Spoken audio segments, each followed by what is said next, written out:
ஒரு சீன தேசத்து அரசர் இருந்தார். அவருக்கு வயசாயிட்டுது. அவருக்கு அடுத்தபடியாக அவருடைய புள்ள பட்டத்துக்கு வரணும். ஆட்சி பொறுப்பை ஏற்றுக்கணும். ஒரு நல்ல தலைவனுக்கு இருக்க வேண்டிய பண்புகள்லாம் தன்னுடைய மகனுக்கு இருக்கணும்னு விரும்பினார் அந்த அரசர். அதனால் இளவரசனை பக்கத்தில் இருந்த ஒரு குரு கிட்ட அனுப்புனார். இளவரசன் அவர்கிட்ட போய் சேர்ந்தான். அந்த குரு என்ன பண்ணார் தெரியுமா? இவனை பார்த்து சொன்னார், இதை பாருப்பா, நீ என்ன பண்ணுற, இப்போவே பக்கத்தில் இருக்கிற காட்டுக்கு போ. நடு காட்டில் போய் ஒரு இடத்துல உட்காந்துக்கோ. அங்கே என்னென்ன சத்தம்லாம் உன் காதில் விழுதுன்னு கவனித்து கேளு. உன் காதில் விழுந்த ஓசைகள் என்னென்னங்கிறத என்கிட்ட வந்து சொல்லு. அதுதான் எனக்கு தெரியணும், உனக்கு வேலையும் அதுதான் அப்படின்னு சொல்லி அனுப்பி வச்சுட்டார். இளவரசன் காட்டுக்கு போனான். குரு சொன்னபடியே ஒரு இடத்துல உட்காந்து கவனித்து கேட்டான். அதுக்கப்புறம் குருக்கிட்ட திரும்பி வந்தான். என்னென்ன சத்தம்லாம் கேட்ட அப்படின்னு கேட்டார் குரு. குருவே, காட்டில் நான் பறவைகள் சத்தம்லாம் கேட்டேன், மிருகங்களின் ஓசையையும் கேட்டேன், இதை தவிர இடி மின்னல் மழை இதுகளோட சத்தத்தையும் கேட்டேன் அப்படின்னா. குரு யோசனை பண்ணார், நீ இன்னமும் சரியாக கேட்கல, அதனால் மறுபடியும் காட்டுக்கு போ, கொஞ்ச நாள் தங்கியிருந்து கேட்டுட்டு வா அப்படின்னார். இளவரசனுக்கு ஒன்றும் புரியல. இருந்தாலும் குருவின் கட்டளையாச்சே, மறுக்க முடியுமா? உடனே அவன் மறுபடியும் காட்டுக்கு போனான். ஒரு இடத்துல உட்காந்தான். கொஞ்ச நேரம் உன்னிப்பாக கவனித்து கேட்டான். சில நாள் கழித்து குருக்கிட்ட திரும்பி வந்தான். குருவே, இந்த தடவை சில துல்லியமான சத்தங்களை எல்லாம் கேட்டான். தேனீ பறக்கிற சத்தம், நீரோடையின் மெல்லிய ஓசை, இதெல்லாம் கேட்டேன்னா. குரு சிரித்தார். நீ மறுபடியும் காட்டுக்கு போ, இன்னும் சில நாள் அங்கே இரு, முழுமையாக கவனமாக கேட்டுக்கிட்டு வா அப்படின்னு சொல்லி அனுப்பி வச்சுட்டார். இளவரசனுக்கு குழப்பம் அதிகமாயிட்டுது. ஒன்றுமே புரியல. மறுபடியும் காட்டுக்கு போனான். மௌனமாக ஒரு இடத்துல உட்காந்துட்டான். அப்படியே தியானத்தில் ஆழ்ந்துட்டான். சில நாளில் அவனுக்கு இதுவரை கேட்காத ஓசைகள்லாம் கேட்க ஆரம்பிச்சிட்டுது. இதைத்தான் நான் கேட்கணும்னு என்னுடைய குரு எதிர்பார்த்துருக்கிறாருங்கிறத புரிஞ்சுக்கிட்டான். உடனே குருக்கிட்ட ஓடனான். குருவே, இந்த தடவை காதுகளுக்கு கேட்க முடியாத சில ஓசைகளை கூட என்னால் உணர முடிஞ்சுது. பூ மலருகிற ஓசை, சூரியனால் பூமி சூடாகிறப்போ எழுகிற ஓசை, காலை பனித்துளியை இந்த புல்லுலாம் குடிக்கிற ஓசை, இது எல்லாம் என்னால் நல்லா கேட்க முடிஞ்சுது அப்படின்னா.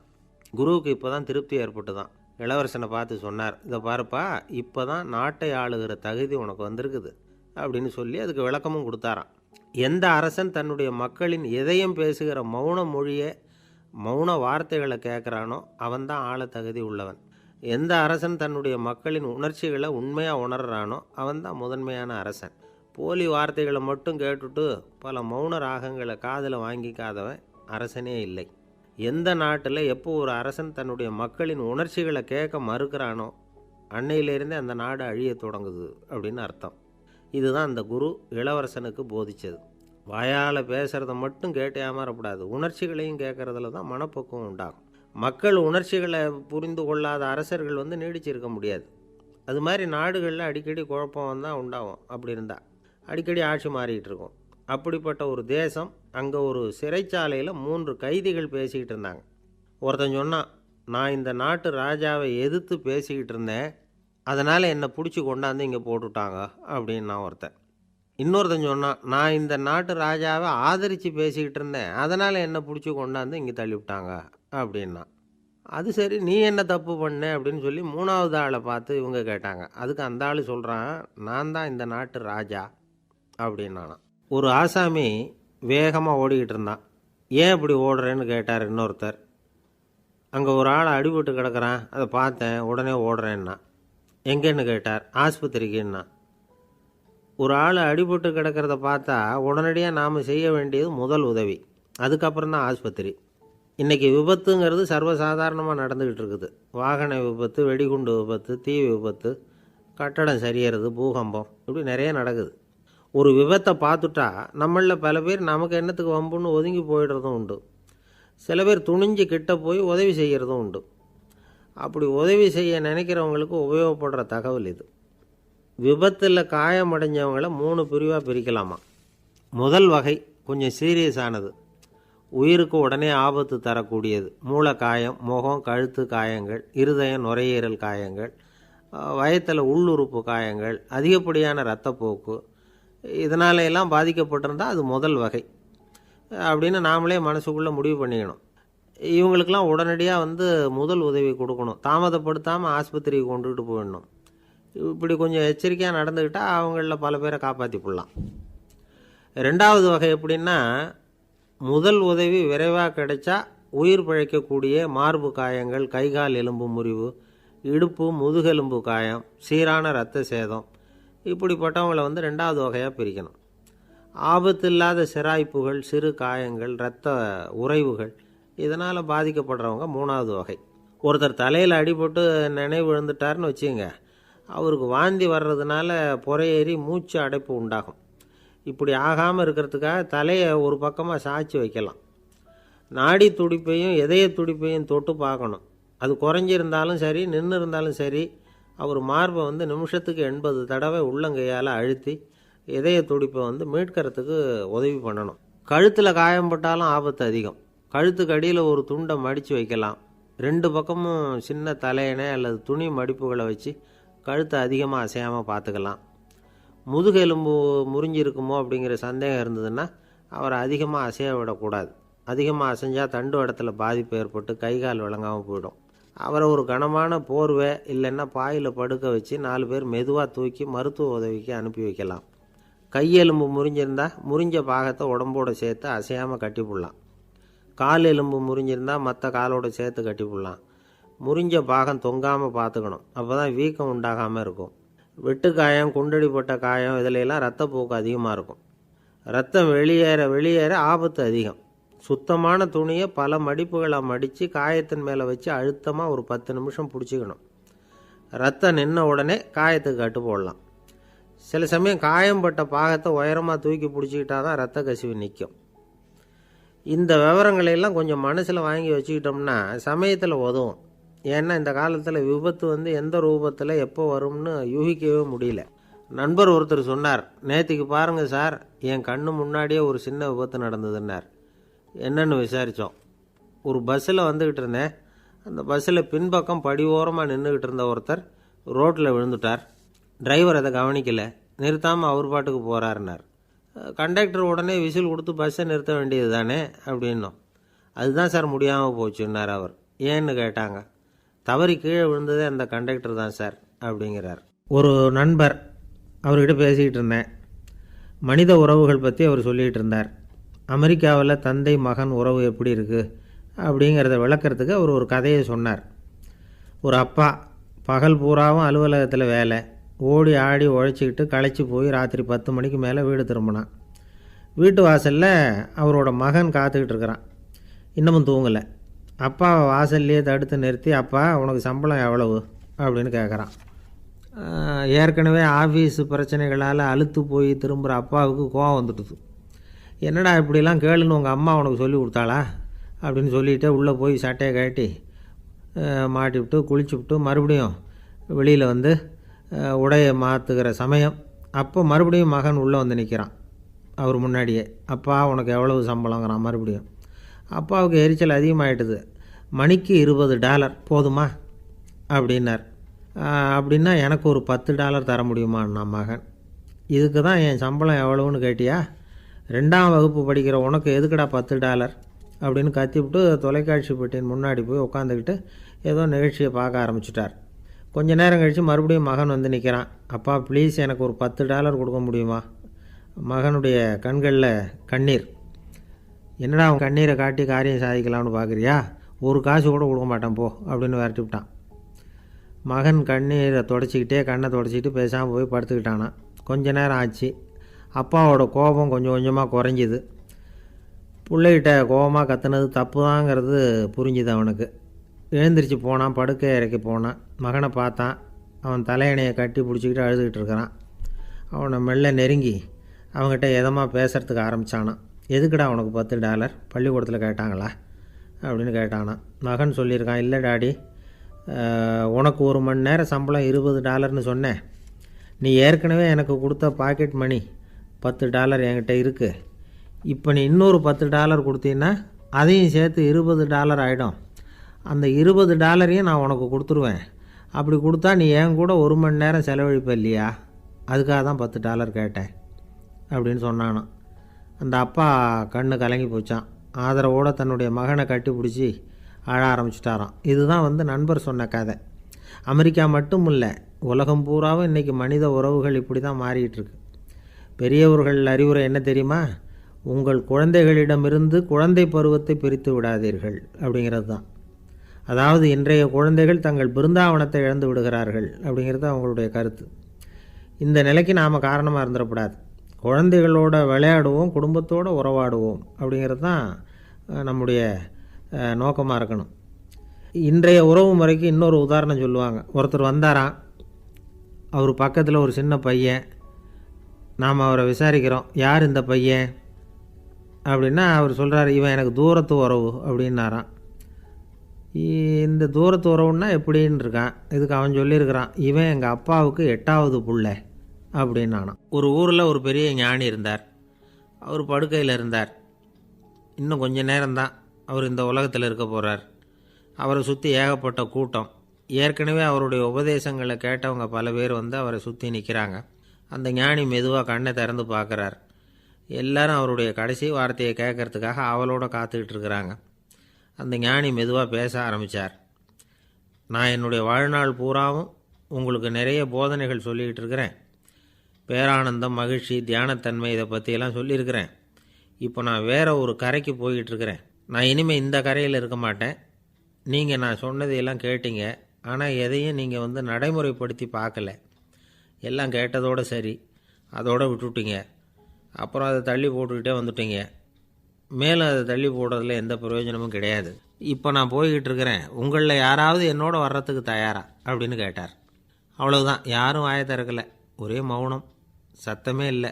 ஒருத்தர் பார்த்துக்கிட்டே நிற்கிறாங்க. அந்த கூட்டத்தில் ஒரு ஆள் அந்த ஞானி கூடவே 40 வருஷத்துக்கு மேலே இருந்திருக்கிறான். அவனும் வாயை திறக்காமல் இன்னொருத்தன் முகத்தை பார்த்துக்கிட்டே நிற்கிறான். இந்த சமயத்தில் பின்னாடி நின்றுக்கிட்டு இருந்த ஒருத்தன் கையை தூக்கினான். ஞானி அவனை பார்த்தார்.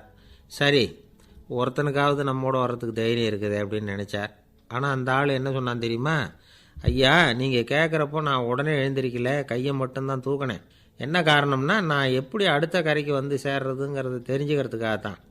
அந்த விவரத்தை மட்டும் இப்போ உங்ககிட்ட இருந்து நான் தெரிஞ்சுக்க ஆசைப்பட்றேன். ஏன்னா இப்போ நான் உங்கள் கூட வர்றதுக்கு தயாராக இல்லை. எவ்வளவோ காரியங்களை நான் இன்னும் இங்கே முடிக்க வேண்டி இருக்குது. வீட்டுக்கு ஒரு விருந்தினர் வந்திருக்கிறார். என்னுடைய இளைய மகனுக்கு கல்யாணம் பண்ணி வைக்கணும். அதனால் இன்றைக்கி உங்கள் கூட வர முடியாது. அது மட்டும் இல்லை, இப்போ உங்கள் கூட அடுத்த கரைக்கு வந்தால் திரும்பி வர முடியாதுன்னு வேறு சொல்கிறீங்க. அதனால் இப்போ நான் வரல. இன்னொரு நாள் நிச்சயமாக நான் வர்றேங்க, வந்து உங்களை சந்திக்கிறேன். அதனால் இப்போ நீங்கள் இன்னொரு தடவை எங்களுக்கு விளக்கமாக சொல்லணும். ஏற்கனவே பல தடவை சொல்லியிருக்கிறீங்க. தயவு பண்ணி இப்போ ஒரு தடவை சொன்னீங்கன்னா சௌகரியமாக இருக்கும். அந்த அடுத்த கரையை அடையிறது எப்படி? இப்போ ஒரு தடவை அதை விளக்கமாக சொல்லிட்டிங்கன்னா நல்லா ஞாபகப்படுத்திக்குவேன். அது சரியான சமயம் வர்றப்போ இது எனக்கு உதவியாக இருக்கும் அப்படின்னு நானும். ஆனால் உண்மை என்ன தெரியுமா? அந்த சரியான சமயம் வரவே இல்லை அப்படிங்கிறது தான் உண்மை. இப்படி அந்த கதை முடியும். இந்த கதை வந்து அந்த ஒரு ஆளுக்கு மட்டும் இல்லை, கிட்டத்தட்ட எல்லாருக்குமே அது பொருந்தும் அப்படிங்கிறாங்க விவரம் தெரிஞ்சவங்க. எல்லாருமே அந்த சரியான தருணத்துக்காக தான் காத்துக்கிட்டு இருக்கிறாங்களாம். அதுக்காக ஜோசியம் பார்க்குறாங்க, கைரேகை பார்க்குறாங்க, நாளைக்கு என்ன நடக்குங்கிற ஆவலில் எல்லோரும் காத்துக்கிட்டு இருக்கிறாங்க. ஆனால் அந்த ஒரு நாள் ஒருபோதும் வரப்போகிறதில்ல. நீங்கள் தள்ளி போடுறதுக்காக பல அர்த்தமில்லாத காரணங்களை தேடுறீங்க அப்படிங்கிறார் ஒரு ஞானி. காத்திருக்கிறதுலேயே நம்ம காலம் ஓடி போயிடுது. ஏன்னா இன்றைக்கி நாம் சிந்திக்கிறது நாளைக்கு நாம் சிந்திக்கிறது இல்லை. ஒவ்வொரு நாளும் ஒவ்வொரு மாதிரி போயிடுது. நாளைக்கு மறுநாளை பற்றியே சிந்திக்கிறோம். இப்படியே அது பாட்டுக்கு போயிடும். கரையை தொட்டு பார்க்குறது எப்போ? இதுதான் கேள்வி. நமக்கு வேண்டியப்பட்ட ஒருத்தர் ஒரு ரயில்வே பிளாட்ஃபாரத்தில் நின்றுட்டு இருக்கிறார். அங்கே இருக்கிறவங்ககிட்ட கேட்குறாராம், விசாரிக்கிறார். ஏங்க கிழக்க போகிற ரயில் போயிட்டுதுங்களான்னாராம். போயிட்டுதுன்னு இருக்கிறாங்க. கொஞ்ச நேரம் கழித்து ஏங்க மேற்க போகிற ரயில் போயிட்டுதுங்களான்னு கேட்டிருக்காரு. போயிட்டுதுங்களான்ட்ருக்காங்க. அப்புறம் கொஞ்சம் நேரம் கழித்து மறுபடியும் ஏங்க 10:30 மணி வண்டி போயிட்டுதான்னு கேட்டிருக்கார். தொடர்ந்து காலையிலேருந்து சாயந்தரம் வரைக்கும் இப்படி ஒரே இடத்துல நின்றுக்கிட்டு கேட்டுக்கிட்டே இருக்கிறார். இதை பார்த்துக்கிட்டு இருந்த ஒருத்தர் அவர்கிட்ட வந்து, ஏங்க நீங்கள் எங்கே போகணும் அப்படின்னு கேட்டாராம். இவர் மெதுவாக சொன்னாராம், இந்த ரயில்வே லைனை தாண்டி அந்த பக்கம் போகணும் அப்படின்னாராம் பையன். இந்த உலகத்தில் நாம் நல்லபடியாக இருக்கணும்னா அதுக்கு முக்கியமாக தேவைப்படுறது 2. ஒன்று செல்வம், இன்னொன்று அறிவு. சரி, இது 2ல் சிறந்தது எது அப்படின்னு ஒரு கேள்வி கேட்டால் என்ன பதில் சொல்கிறது? இதே கேள்வியை ஹஸ்ரத் அலி அவர்கள்கிட்ட கேட்டாங்களாம். அவர் ஒரு பெரிய அறிஞர். கேள்வி கேட்டவங்களும் சாதாரண ஆட்கள் இல்லை, இவங்களும் அறிஞர்கள். ஒரு நாள் ஹஸ்ரத் அலி அவர்கள்கிட்ட 10 அறிஞர்கள் வந்தாங்களாம். ஐயா, நாங்கள் 10 பேரும் உங்ககிட்ட ஒரே கேள்வியை தான் கேட்க வந்திருக்கிறோம். ஆனால் எங்கள் 10 பேருக்கும் நீங்கள் தனித்தனியாக பதில் சொல்ல முடியுமா அப்படின்னு கேட்டிருக்காங்க. அதாவது அவங்க ஒரே கேள்விக்கு இவர்கிட்ட இருந்து 10 விதமான பதில் எதிர்பார்க்குறாங்க. சரி கேளுங்க, என்ன கேள்வி அப்படின்னார் அவர். அப்போ தான் அவங்க கேட்டாங்களாம், செல்வம் அறிவு இது ரெண்டில் சிறந்தது எது? இதுதான் கேள்வி. ஹஸ்ரத் அலி என்ன பண்ணார் தெரியுமா? அவங்கள ஒவ்வொருத்தராக கூப்பிட்டார். ஒவ்வொரு விதமான பதிலை சொல்லி அனுப்புனார். முதல்ல ஒருத்தரை கூப்பிட்டார், சொன்னார், அறிவுங்கிறது தீர்க்கதரிசிகள், ஞானிகள், மகான்கள் இவங்களோட பரம்பரை சொத்து. ஆனால் செல்வங்கிறது கொடுங்கோலரின் ஆயுதம். அதனால் அறிவு தான் சிறந்தது அப்படின்னார். ரெண்டாவது ஆளை கூப்பிட்டார்.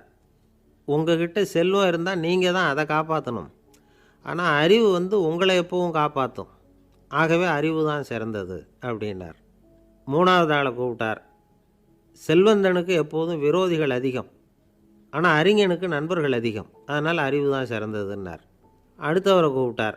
செல்வம் அடுத்தவங்களுக்கு கொடுக்க கொடுக்க குறையும், ஆனால் கல்விங்கிறது அதிகரிச்சுக்கிட்டே வரும், கொடுக்கறதுனால குறையாது. அதனால் அறிவு தான் சிறந்ததுன்னார்.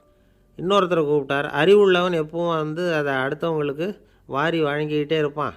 அதனால் அவங்ககிட்ட தாராளத்தன்மை இருக்கும்.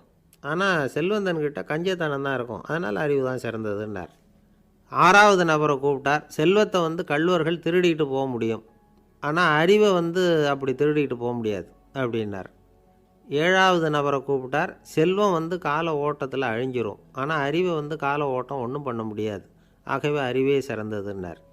எட்டாவது ஆளை கூப்பிட்டு சொன்னார், செல்வத்துக்கு எப்பவும் எல்லை உண்டு, நிறை உண்டு, அளவு உண்டு, கணக்கு உண்டு. ஆனால் அறிவுக்கு அப்படிப்பட்ட எல்லை எதுவும் கிடையாது. அதனால் அதுதான் சிறந்ததுன்னார். அடுத்தவனை கூப்பிட்டார். செல்வம் உள்ளத்தில் உள்ள ஒளியை போக்கிவிடும், இருட்டை உண்டாக்கிவிடும், விரிந்த மனப்பான்மையை குறுகலாக்கிவிடும். ஆனால் அறிவு அப்படி இல்லை, இருண்ட உள்ளத்தில் ஒளியை பாய்ச்சி அதை விசாலப்படுத்துது. அதுதான் சிறந்ததுன்னார்.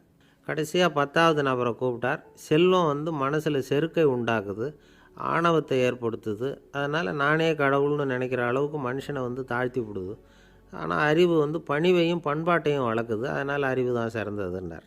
ஆக இப்படி 10 பேருக்கும் 10 விதமாக பதில் சொன்னது மூலமாக ஹஸ்ரத் அலி அவர்கள் அறிவு தான் செல்வத்தை விட சிறந்தது அப்படிங்கிறதுக்கு 10 காரணங்களை சுட்டி காட்டியிருக்கார்.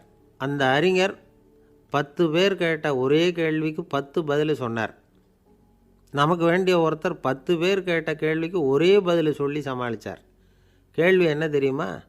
என்கிட்ட வாங்கின கடனை எப்போயா திருப்பி கொடுக்க போகிற? இதுதான் அந்த 10 பேரும் கேட்ட ஒரே கேள்வி. இந்த மாதம் 26ஆம் தேதி தந்துடுறேன் அப்படிங்கிற ஒரே பதில் சொல்லி அவ்வளவு பேரையும் இவர் அனுப்பி வச்சுட்டாராம்.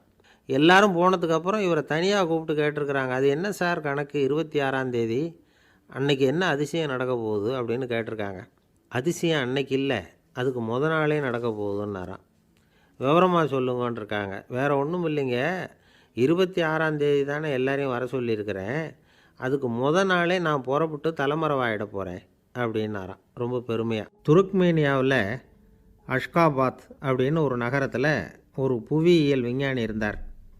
அவர் ஒரு நாய்க்குட்டி வளர்த்தார். ஒரு நாள் முன்னிரவு நேரம் ஒரு மேஜைக்கு முன்னாடி உட்காந்து அந்த விஞ்ஞானி ஏதோ கணக்கு போட்டுக்கிட்டு இருக்கிறார். அவருக்கு ஒரு சின்ன பெண் குழந்தை, அது தொட்டிலில் தூங்கிட்டு இருக்குது. அந்த நாய்க்குட்டியும் ஒரு மூலையில் படுத்து அது பாட்டுக்கு தூங்கிட்டு இருந்தது. ஒரே அமைதி. அந்த நேரத்தில் திடீர்னு அந்த நாய்க்குட்டி துள்ளி எழுந்திரிச்சிது. நேராக குழந்தைகிட்ட ஓடிச்சு. அந்த குழந்தைய அது போட்டிருந்த ட்ரெஸ்ஸோடு சேர்த்து கவ்வி தூக்குச்சு. தூக்கிக்கிட்டு வாசல் பக்கம் ஓடிச்சு. நாய்க்குட்டி குழந்தைய கவ்வி தூக்க முடியுமாங்கிற சந்தேகம் உங்களுக்கு இல்லையா? நீங்கள் நம்ம ஊர் நாய்க்குட்டியவே பார்த்து பழக்கப்பட்டிருக்கீங்க, அதனால் நம்புறதுக்கு சிரமமாக இருக்கும். அந்த ஊர்லெலாம் அது ரொம்ப ஸ்ட்ராங்காக இருக்கும், ஒரு ஏதோ கண்ணுக்குட்டி மாதிரி இருக்கும். விஞ்ஞானி அதை பார்த்துட்டார். உடனே அந்த நாய்க்கு வெறி பிடிச்சிட்டுதுன்னு முடிவு பண்ணிவிட்டு தன்னோட கை துப்பாக்கியை எடுத்துக்கிட்டு ஓடி வந்தார். அவர் வெளியில் நாய்க்குட்டி எங்கே அப்படின்னு பார்த்து தேடுறார். அந்த நேரத்தில் அந்த வீடு இடிஞ்சு விழுது.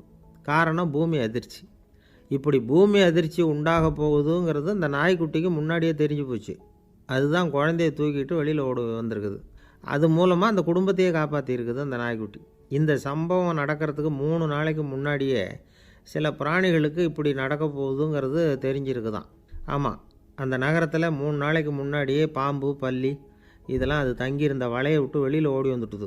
அதே மாதிரி அங்கே இருந்த புறாவெல்லாம் பறந்து போயிடுச்சான். இதே மாதிரி யுகோஸ்லோவியாவில் கூட ஒரு நகரம், அங்கே ஒரு நாள் ராத்திரி ஒரு மிருக காட்சி சாலையில் திடீர்னு ஒரு பெரிய கலவரம், கூச்சல், குழப்பம். அங்கே இருந்த கழுதை, புலி, யானை, பறவை எல்லாம் கண்ணாபின்னான்னு கத்த ஆரம்பிச்சுட்டுது. நீர் யானை அதுக்குன்னு போடப்பட்டிருந்த தடுப்பையே தாண்டி குதித்து வெளியில் வந்துட்டு தான். மறுநாள் தான் எல்லாருக்கும் விஷயம் புரிஞ்சுது. அடுத்த நாள் காலையில் அங்கே பூமி அதிர்ச்சி உண்டாயிட்டுது. இப்போ பாருங்கள், அதாவது மனுஷனை போய் தீர்க்கதரிசி அது இதுன்னு சொல்லிகிட்டு இருக்கிறோம். இவனை விட அது பரவாயில்லைன்னு தோணுது. அதாவது மிருகங்கள் ஒன்று நடக்க போகுதுங்கிறத முன்னாடியே புரிஞ்சுக்குதே. சரி, இதெல்லாம் எப்படி அது முன்கூட்டி புரிஞ்சுக்குது? அதுதான் படைப்பு ரகசியம். அதை கண்டுபிடிக்கிறதுக்கு தான் மனுஷன் வந்து ஆராய்ச்சி பண்ணிகிட்டு இருக்கிறான். விஞ்ஞானிகளோட ஆராய்ச்சியெல்லாம் ஒரு பக்கம் இருக்கட்டும், வீட்டுக்குள்ளேயே சில ஆராய்ச்சி பண்ணி பாருங்களேன். இப்போ சில யோசனை சொல்லி அதை சோதனை பண்ணி பாருங்க அப்படின்னு ஒருத்தர் சொன்னாராம். அதாவது இப்போ மழை வருமா வராதா அப்படின்னு தெரிஞ்சுக்கணுமா, உடனே ஒரு பூனைக்குட்டி பின்னாடியே மெதுவாக போய் அது என்ன செய்யுதுன்னு கவனித்து பார்க்கணும். பூனைக்குட்டி தன்னோட பாதத்தினால சுகத்தில் வந்து அப்படி கீறிக்கிட்டு இருக்கும். அப்படி கீறினா கண்டிப்பாக மழை வரும்.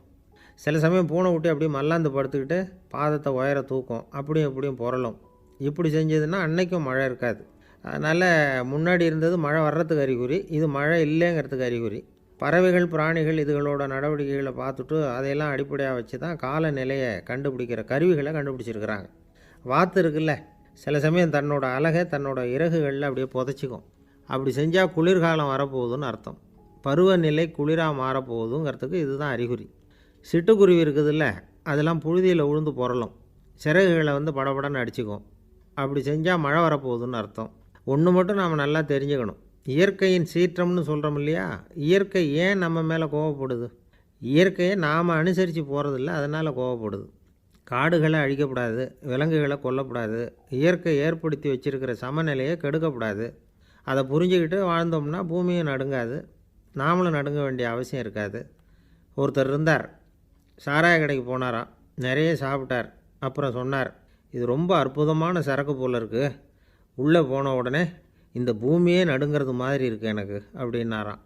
இதுக்கு கடைக்காரர் சொல்லியிருக்கார், நீங்கள் சாப்பிட்டது வெறும் பச்சை தண்ணி தாங்க, இப்போ ஏற்பட்டிருக்கிறது நிஜம் பூமி அதிர்ச்சி அப்படின்னாராம். ஒரு ஊரில் ஒரு ராஜா இருந்தார். அந்த ராஜாவுக்கு ஒரு மந்திரி.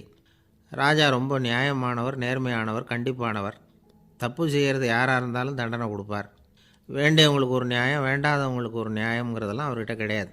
ஒரு சமயம் அரசவையில் அந்த அமைச்சரே வந்து விதிமுறைகளுக்கு புறம்பாக ஏதோ நடந்துக்கிட்டு இருக்கார். மன்னருக்கு கோபம் வந்துட்டுது. உடனே அந்த அமைச்சரை கிட்டத்தில் கூப்பிட்டு அவர் கன்னத்தில் ஓங்கி ஒரு அறை கொடுத்துட்டாராம். உடனே அந்த அமைச்சர் என்ன பண்ணார் தெரியுமா, நேராக போனார், அங்கே நின்றுக்கிட்டு இருந்த இன்னொருத்தர் கன்னத்தில் ஓங்கி அரைஞ்சார். அறை வாங்கினவர் திகைச்சு போயிட்டார். இவர் ஏன் நம்மளை வந்து அரைகிறார் அப்படின்னு யோசனை பண்ணார். மன்னரும் திகைச்சு போயிட்டார். நாம் இவர் அரைஞ்சா அதுக்காக இவர் போய் இன்னொருத்தரை அரையணுமா அப்படின்னு யோசனை பண்ணார். இவருக்கு என்ன பைத்தியமானு கூட நினைக்க ஆரம்பிச்சிட்டார்.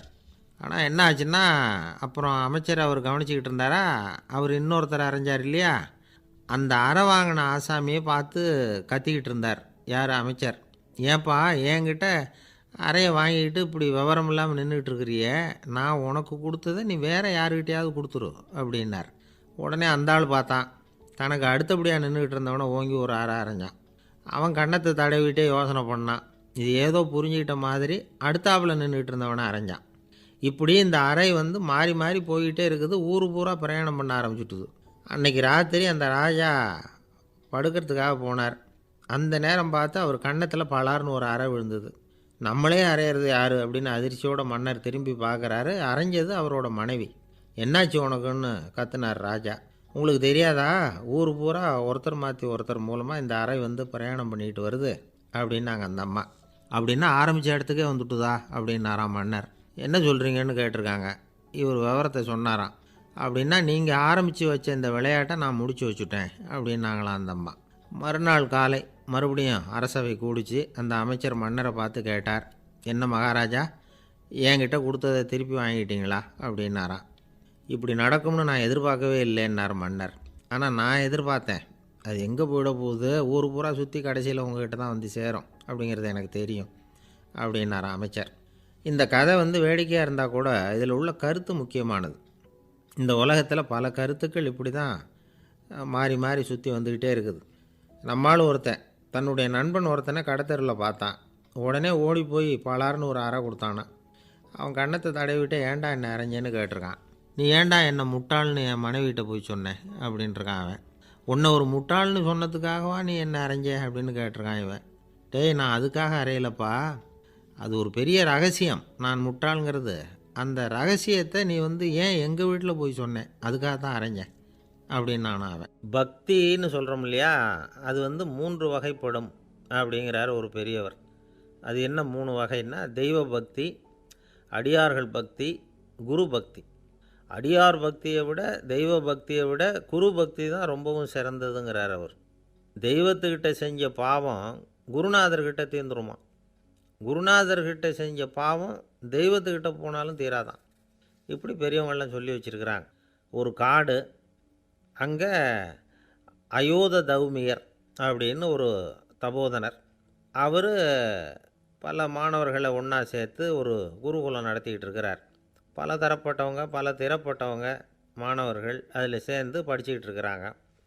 பாஞ்சால ராஜகுமாரன் ஒருத்தனும் அந்த குருகுலத்தில் சேர்ந்து படிச்சுக்கிட்டு இருக்கிறான். அவன் பேர் ஆருணி. பெரிய இடத்து புள்ள, இருந்தாலும் படுப்பில் ரொம்ப கெட்டிக்காரனாக இருந்தான். அவன் தான் அங்கே முதல் மாணவன். ஒரு நாள் குருநாதர் அந்த அரசகுமாரனை கூப்பிட்டார். நம்ம குருகுலத்துக்கு சொந்தமான வயலில் தண்ணீர் பெருகி வெள்ளம் பயிரை அழிக்குதான், அதனால் நீ போய் மடையை அடைச்சிட்டு வந்துடும் அப்படின்னார். அந்த அரசகுமாரன் உடனே புறப்பட்டான். குருநாதர் சொல்லிட்டார்ல, உடனே புறப்பட்டான். நான் பெரிய இடத்து பிள்ளையாச்சே, ராஜகுமாரனாச்சே, ரொம்ப செல்வாக்கூட வளர்ந்தவனாச்சே, நான் போய் வயலில் இறங்கி வேலை செய்கிறதா அப்படின்னுலாம் அவன் நினைக்கல. குருநாதர் கட்டளையை நிறைவேற்ற வேண்டியது நம்ம கடமை அப்படின்னு நினச்சான். உடனே ஒரு மண்வெட்டியை தூக்கி தோளில் வச்சுக்கிட்டு புறப்பட்டு போயிட்டான். வயலுக்கு போனான்.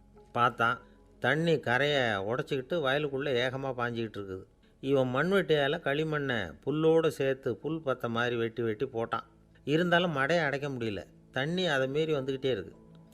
தண்ணி வேகமாக வயலுக்குள்ளே போய்கிட்டே இருக்குது. போடுற பத்தையெல்லாம் கரைஞ்சி கரைஞ்சி போயிட்டுருக்கு. இருந்தாலும் இவன் தன்னுடைய முயற்சியை கைவிடலை. வெட்டி வெட்டி போட்டுக்கிட்டே இருக்கிறான். காலையில் அங்கே போனவன் சாயந்தரம் வரைக்கும் இப்படி செஞ்சுக்கிட்டு இருக்கிறான். உடம்பும் மனசும் ரொம்பவும் சோர்ந்து போச்சு.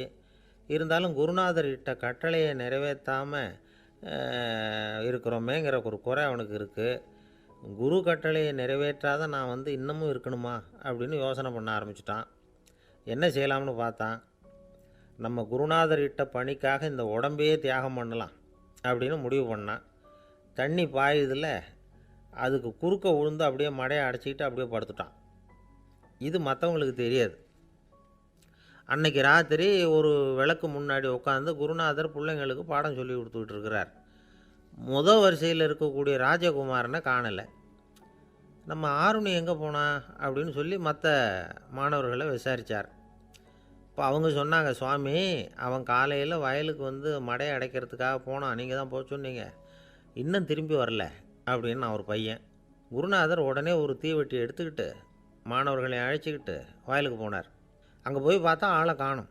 ஆருணி ஆருணின்னு சொல்லி சத்தம் போட்டு கூப்பிட்டு பார்க்குறார். நான் இங்கே இருக்கேன் குருநாதா அப்படின்னு காலுக்கு அடியிலேருந்து ஒரு சத்தம் வருது. குனிஞ்சு பார்த்தா அவன் மடையில் படுத்துருக்குறான். என்னப்பா இதுன்னார். காலையிலேருந்து இந்த மடையை அடைச்சி பார்த்தேன் சுவாமி, முடியல, அதனால் இப்படி குறுக்க படுத்துட்டேன்.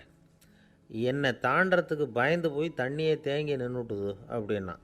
அவனுடைய குரு பக்தியையும் அவனை தாண்டறதுக்கு அஞ்சு நிற்கிற தண்ணி தேக்கத்தையும் பார்த்துட்டு எல்லாரும் ரொம்ப ஆச்சரியப்பட்டு போயிட்டாங்களாம். ஆருணி எழுந்திரிச்சு வா அப்படின்னு கூப்பிட்டாரான் குருநாதர். அவன் தண்ணீரை பொழந்துக்கிட்டு எழுந்திரிச்சு வந்தானான். அதனால் அவனுக்கு உத்தாலகன் அப்படின்னு ஒரு பேர்.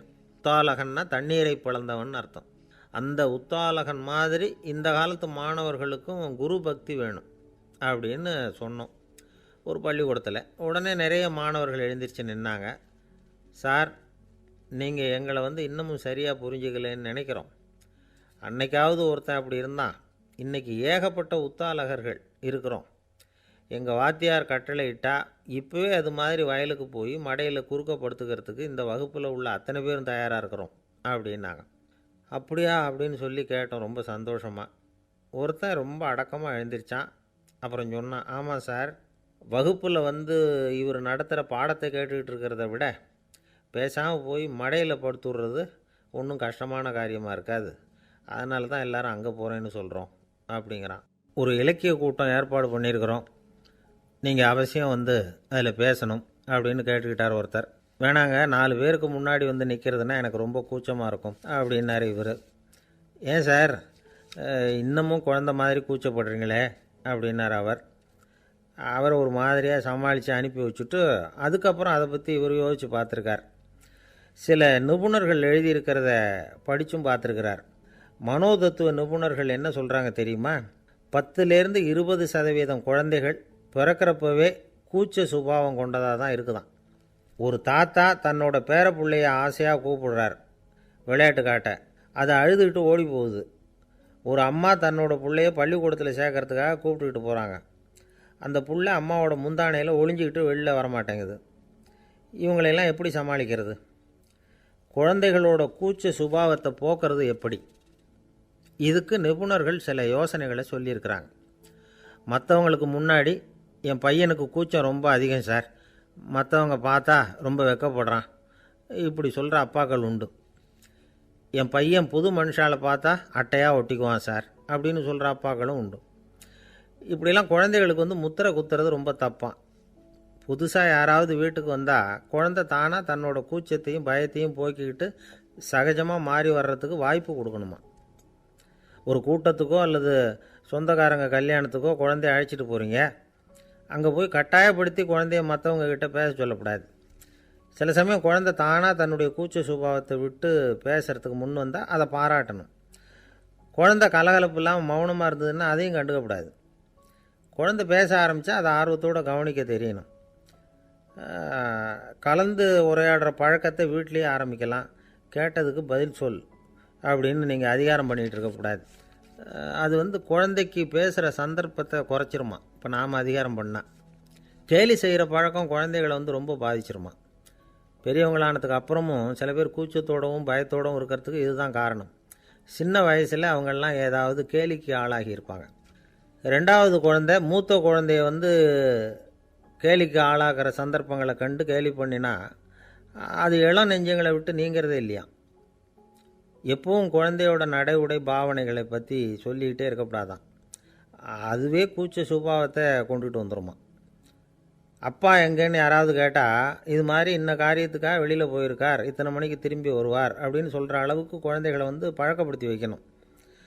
ஃபோன்லேயே யாராவது விசாரித்தா கூட இது மாதிரி பதில் சொல்லு அப்படின்னு சொல்லணும். சின்ன சின்ன மீட்டிங்கில் 4 வார்த்தை பேச தயார் பண்ணலாம். ஒரு கடையிலையோ அல்லது ஹோட்டல்லையோ ஏதாவது விவரம் கேட்கணும்னா உங்கள் குழந்தைய தைரியமாக அனுப்புங்க. குழந்தைகள் பணிவாகவும் பொறுமையாகவும் விவரம் கேட்குறப்போ கூச்ச சுபாவம் தானாக போயிடும். சின்ன வயசுலேயே இப்படிலாம் பழக்கப்படுத்தினா தான் வருங்காலத்தில் தைரியமாக இந்த சமுதாயத்தில் வாழ முடியும். இல்லைன்னா 60 வயசுலேயும் அடுப்பங்கரையை விட்டு வெளில வர்றதுக்கு கூச்சப்பட்டுக்கிட்டு தான் இருக்க வேண்டியிருக்கும். இந்த காலத்து பிள்ளைங்க எவ்வளவோ பரவாயில்ல, எதுக்கும் தயங்குறதில்ல, கூச்சப்படுறதில்ல. ஒரு அம்மா அடுப்பங்கரையிலேருந்து சத்தம் போட்டாங்க, டேய் ராமு, தயவு பண்ணி அந்த டிவியை நிறுத்துறா, அந்த பெண்ணோட குரல் மகா மோசம், அடுப்பங்கரையில் இருக்கிற என்னாலேயே அதை சகிச்சிக்க முடியல அப்படின்னாங்களாம். உடனே பையன் கொஞ்சம் கூட தயங்காமல் பதில் சொல்கிறான், அம்மா இந்த குரல் டிவியிலேருந்து வரல, எதிர்த்த விட்டு மாமி தான் இங்கே வந்திருக்கிறாங்க, அவங்க தான் இப்போ என்னோட பேசிக்கிட்டு இருக்கிறாங்க அப்படின்னு. நான் பொங்கல் திருநாள், பொங்கல் திருநாள்னா இது ஏதோ அறுவடை திருநாள் அப்படின்னு சொல்லுவோம்.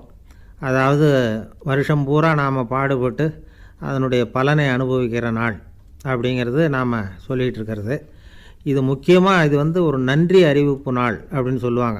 இன்றைக்கி வந்து நிறைய நன்றி அறிவிப்பு கூட்டம்லாம் நடந்துக்கிட்டு இருக்குல்ல, அது மாதிரி விவசாயிகள் நடத்துகிற ஒரு நன்றி அறிவிப்பு விழா இது. யாருக்கு நன்றி சொல்கிறாங்கன்னா ஆதவனுக்கு. அதாவது சூரியன் இல்லைன்னா விவசாயம் இல்லை. அதனால் ஆதவனுக்கு நன்றி செலுத்துகிற நாளாக இந்த பொங்கல் திருநாளை நாம் கொண்டாடுறோம். அதாவது இந்த பொங்கலில் வந்து விவசாயிகள்கிட்டேருந்து நிறைய பண்புகளை நாம் தெரிஞ்சுக்க வேண்டிய நாள் இது.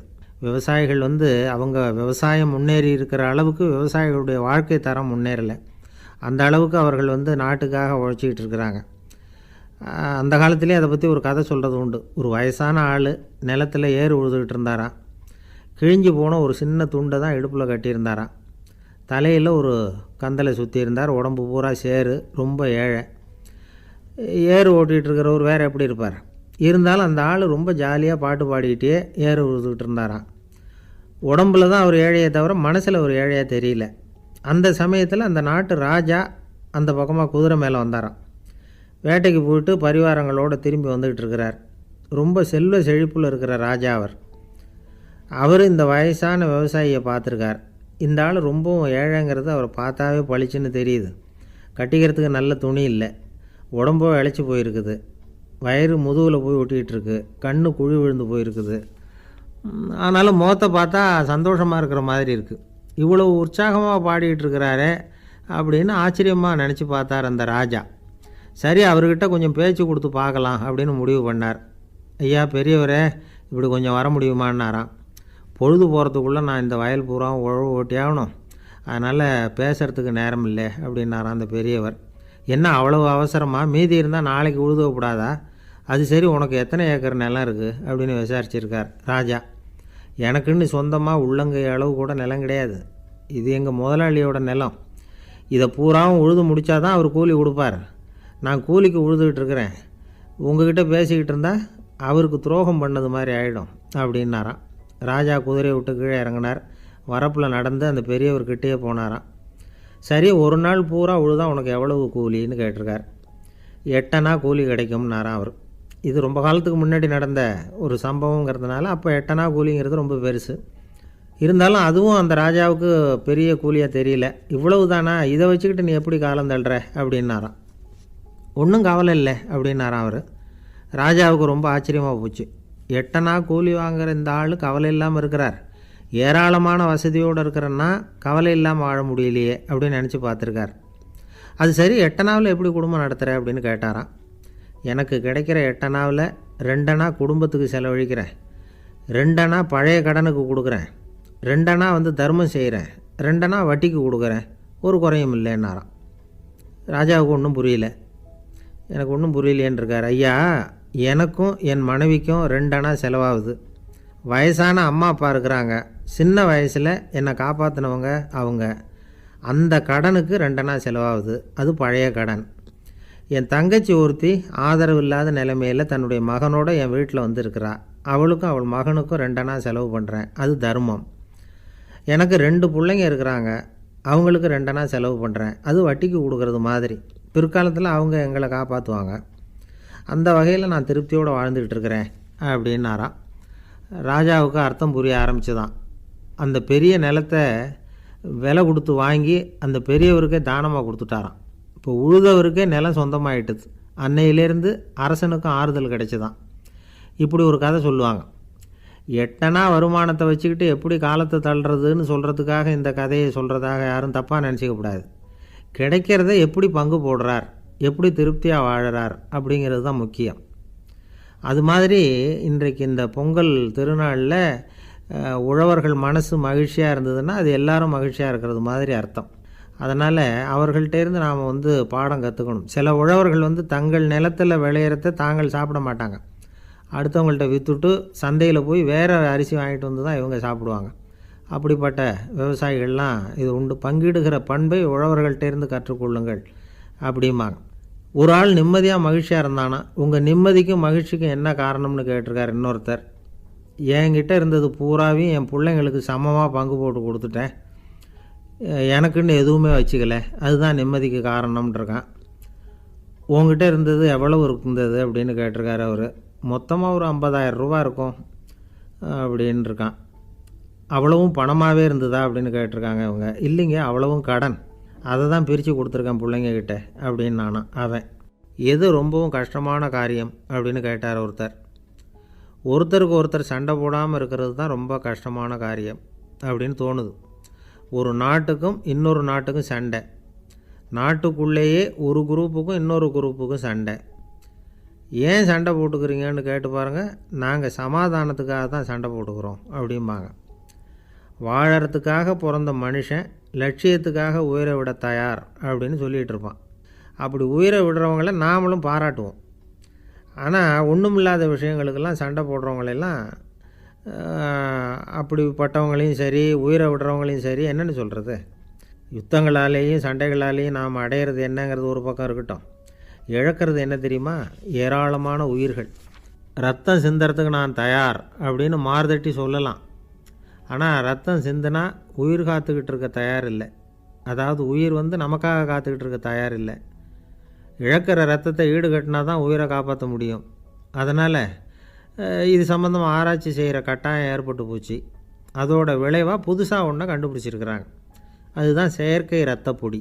இப்போ இந்த திடீர் சாம்பார் பொடி, திடீர் ரசப்பொடி, திடீர் காப்பி பொடி இப்படிலாம் சொல்கிறோம்ல, அது மாதிரி இது திடீர் ரத்த பொடி.